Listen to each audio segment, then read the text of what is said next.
If I were to ask you just to sit in that chair for 72 hours and not fall asleep, I can 1,000% guarantee you will fail. It's no longer a If anyone else had told me they wanted to try and go for this record in this body of water, I'd have thought they were joking. It just doesn't make sense. I don't think that makes sense. No human has ever done what he's looking to do.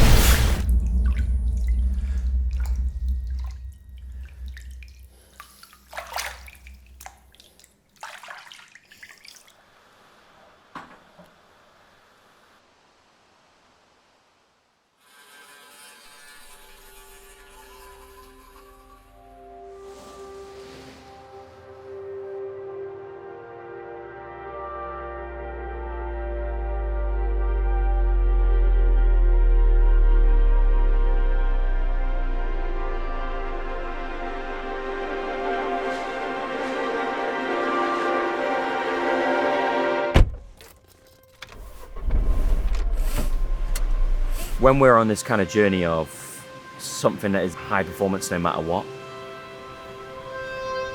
you know, obviously that's got to come at a cost, because relationships will suffer, friendships will suffer, everything you can imagine socially will suffer for this one goal of achieving something that shouldn't be possible.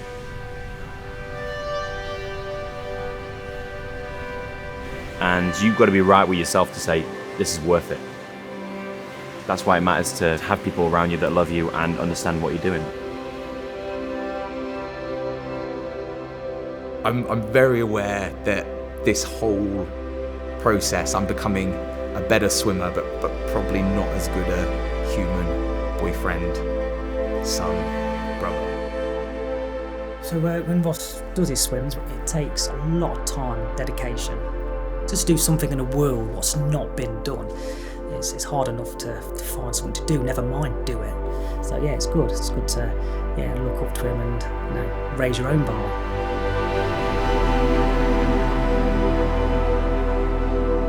As a sort of athlete and as a sports scientist, it was a failure, and that bugged me for a while. It really did.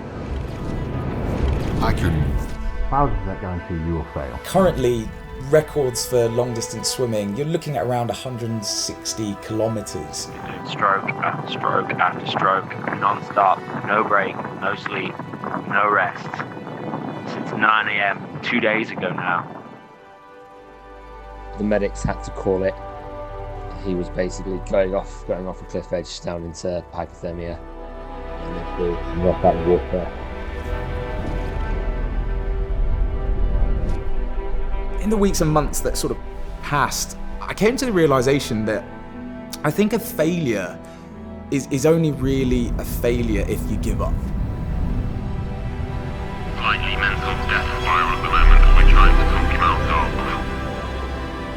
of. Because on the surface, it might be 50, 60 or 70 hours, but in reality, Loch Ness never ended. This is it continued.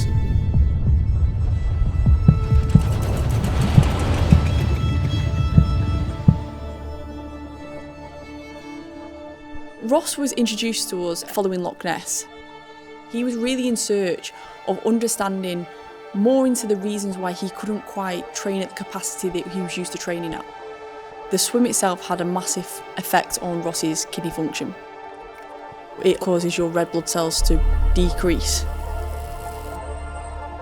We fix that basically through simple supplementation. So there's a debate in open water swimming which still rages on now, which is kind of wetsuit versus no wetsuit. And there's a time and a place for each. And certainly in Loch Ness, I wouldn't have survived 53 hours without one. Whereas with this one, it's a new suit of armor. You know, it's new tech. I think what's so amazing is when I come up with these ideas, 99.999% of companies' people would just go, that's not going to happen and we don't want any part of it. GymShark aren't like that. They are that 1%, and it means a lot. It genuinely does. So Olympic swimming, especially 50-metre pool, kind of the pinnacle of speed, endurance, power, very short. No one is doing what Ross is doing. There is no championship, there's no medal, there's no big event or big stage. It's just him on his own. It's kind of one man against a huge objective. With a swim of this scale, I always say it definitely exists outside of the realms of conventional sport. To look for help or answers, it's always made sense to just consult some of my military friends who just come out with these just pearls of wisdom. It's the unexpected, the things which you didn't think could happen, which are the most dangerous to you. If you've already experienced some of those bad things happening to you, and you've already failed at some things, then actually just take them in your stride. People talk about sort of, the act of sort of creating almost like a furnace type environment where you incrementally increase the pressure, increase the heat, increase the stress, and allow them to deal with that. And eventually, out from the furnace, in our case, comes a Royal Marine Commando who's able to deal with all the stresses of a combat situation. For an elite athlete like Ross, I imagine it's a very similar sort of perspective. There was this one saying specifically that I always loved, that they said that, Ross, you're an athlete, so you're used to performing at your best when you feel at your best, but we're Royal Marines. We're used to performing at our best when we feel at our worst. And it always resonated with me, because I think with any long swim, when you're 30, 40, 50 hours in, you're definitely not at your best. This is not a swimming event where, after 3 lengths or so many minutes, it finishes, or it's not a sports game where, win or lose, it ends at this point. He doesn't know when it ends, and he doesn't know how it's going to go. It's completely unscripted and it's completely unbounded. That makes it a significantly more challenging event to go into.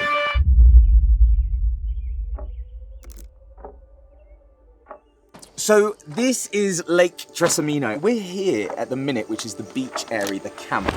And then we come off the beach and then we swim to this first island here. The islands basically provide these natural landmarks, these buoys that we can swim around, but this is where things get a little bit interesting. For health and safety reasons, we give the islands that we're swimming around at least 200 meters clearance, basically adding, it could be a kilometer, it could be even more, to every single lap. That is then unaccounted for because the World Open Water Swimming Association, they take the route as close as possible. So that's the official route that they're gonna ratify, but in reality, I would have swum a lot more and done it the hard way. That's pretty tough to swallow, but we're here now and they're the cards we're dealt. The formation of resilience, the ability to bounce back, is the product of experience and failure. In Loch Ness, the enemy, the villain was hypothermia. It was cellulitis caused by the wetsuit which you had to wear because of the cold. So ultimately, the real villain was the cold, whereas here is very different. So my name's Dr. Darwin Clip. I'm one of the doctors that's been brought along to support Ross in his world record attempt. Dr. Thomas Hall, just call me Tom. I'm a doctor in the NHS. When we talk of numbers of 30 degrees and 31 degrees, we often talk about it in ambient temperature, so when we enjoy the weather. But within the water, it becomes a completely different animal. 26 to 28, 2 degrees, not too bad. That implies that it's a linear problem, but it's not. So it exponentially gets harder as the temperature goes up. His ability to sweat will completely change. His ability to take on fluids will completely change. The challenges to his metabolism and his muscle will completely change. All those things are working against him. They recommend the top end that's safe is 31 degrees. So this thick clay-like substance, it's essentially your only line of defense against the sun. After that, it's not safe anymore. You're not gonna win it on day one, but you could lose it. No one's forcing Ross to do this. He's willingly doing this. I'll swim with no breaks. No human has ever done no sleep. What he's looking to do. You can imagine so no touching land. For as long as I possibly can. He doesn't know when it ends. Versus the end. No longer win or lose, it ends. But with that comes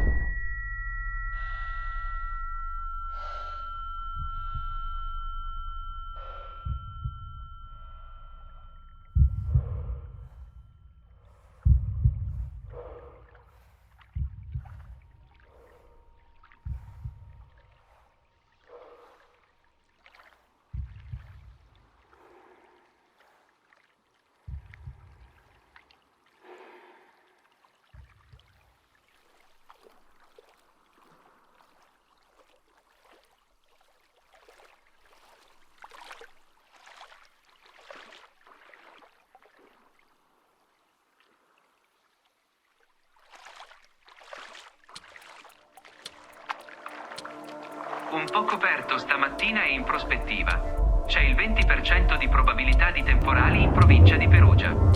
Ciò, tuttavia, segnerà la conclusione di eventuali condizioni umide per le prossime 2 settimane.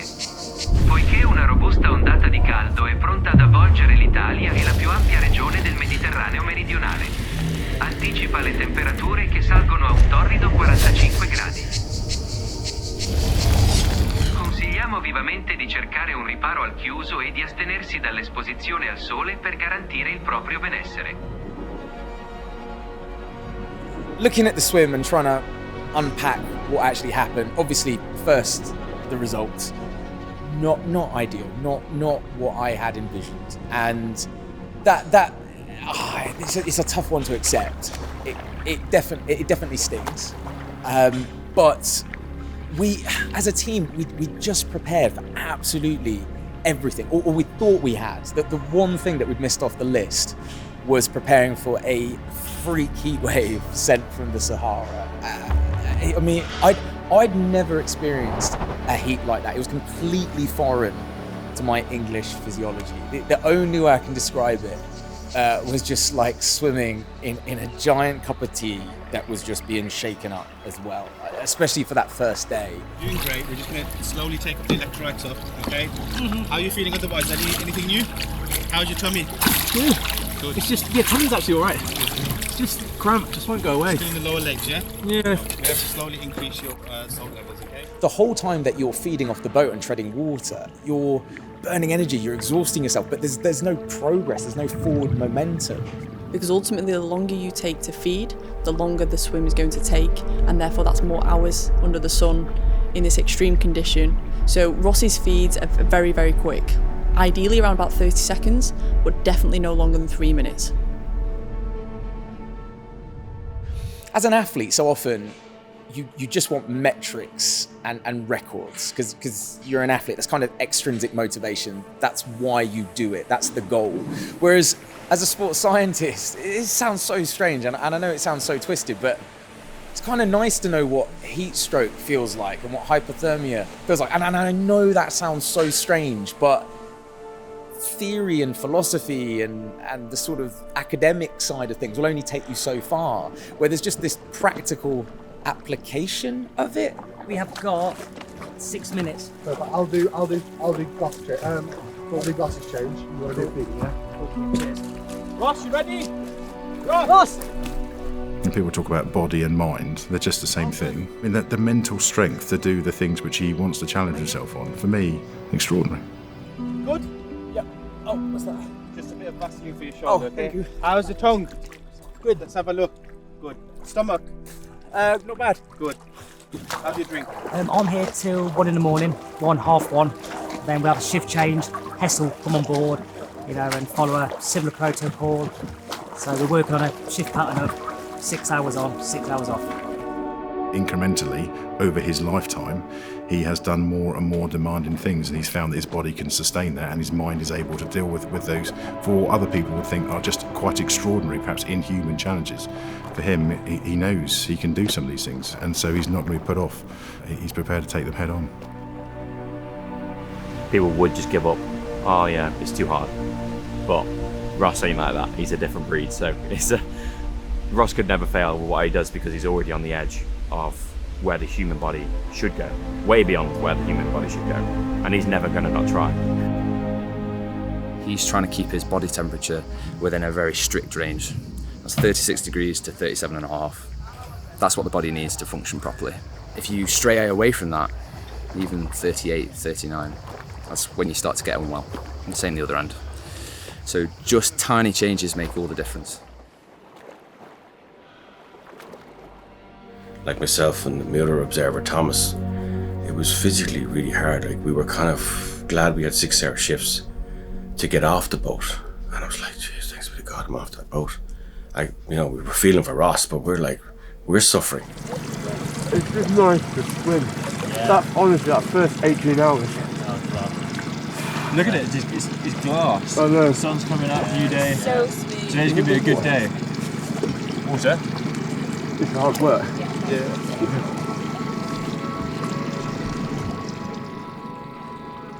Today's going to be a good day, Ross.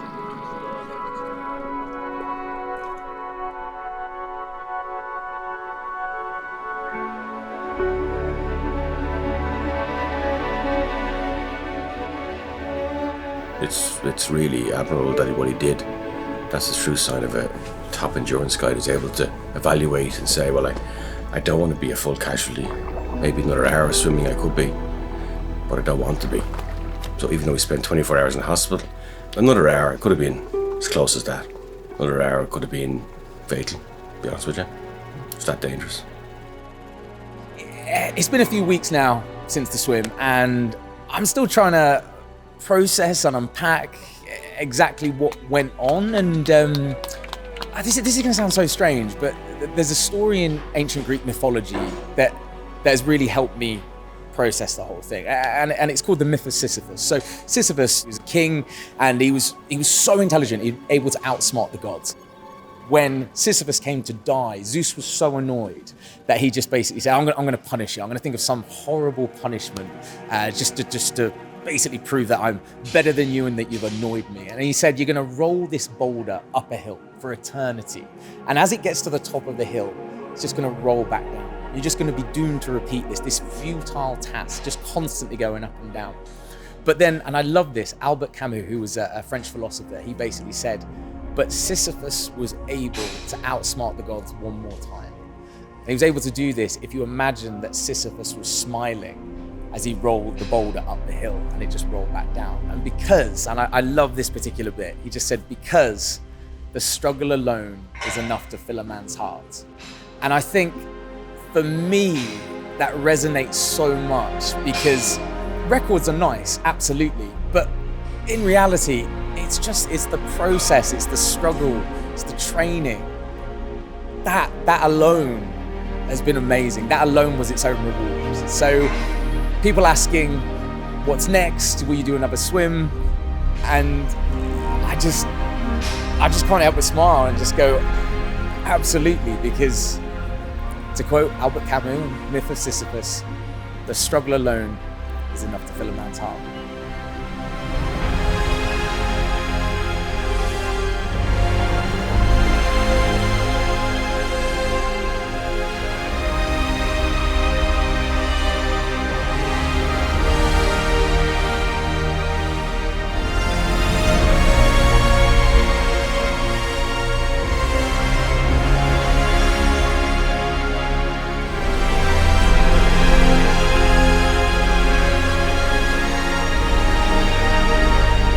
Things will go wrong. They just will.